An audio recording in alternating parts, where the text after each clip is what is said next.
بسم اللہ الرحمن الرحیم۔ اسلامک اپڈیٹس کے معزز ناظرین السلام علیکم۔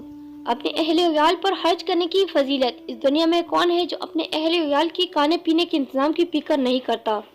بعض بے حس افراد کو چھوڑ کر تقریباً ہر شخص کی معاشی دوڑ دھوپ کا اصل مقصد یہی ہوتا ہے کہ اس کے اہل ویال خوشحالی اور فراغت کی زندگی بسر کرے، لیکن یہ بات بہت کم لوگوں کو معلوم ہے کہ اپنے اہل ویال کی جائز ضروریات پر روپیہ پیسہ خرچ کرنا بہت ثواب کا کام ہے۔ بس صرف نیت ثواب کی کرنی چاہیے۔ حضرت ابو ہریرہ رضی اللہ تعالیٰ عنہ سے روایت ہے کہ حضور صلی اللہ علیہ وسلم نے ارشاد فرمایا، ایک دینار وہ ہے جو تم اللہ کی راہ میں جہاد میں خرچ کرو، ایک دینار وہ ہے جو کسی مسکین کو دینے میں خرچ کرو، اور ایک دینار وہ ہے جو تم اپنے گھر والوں پر خرچ کرو۔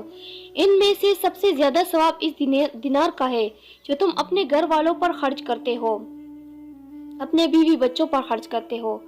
اس حدیث میں حضور صلی اللہ علیہ وسلم نے گھر والوں پر خرچ کرنے کو دوسرے مصارف خیر پر خرچ کرنے سے افضل قرار دیا ہے۔ اس کی وجہ یہ ہے کہ گھر والوں کا نفقہ مرد کے ذمہ فرض ہے اور دوسرے مصارف خیر نفلی نوعیت کے ہیں، اور ظاہر ہے کہ فرض کی ادائیگی کا ثواب نفل کے مقابلے میں زیادہ ہوتا ہے۔ اسی سے یہ بات بھی معلوم ہو گئی ہے کہ گھر والوں پر خرچ اس وقت زیادہ ثواب کا حامل ہے جب گھر والے ضرورت مند ہو، لیکن اگر ان کی ضروریات مناسب طریقے سے پوری کی جا چکی ہو تو اس وقت دوسروں پر خرچ کرنے میں زیادہ ثواب ملتا ہے۔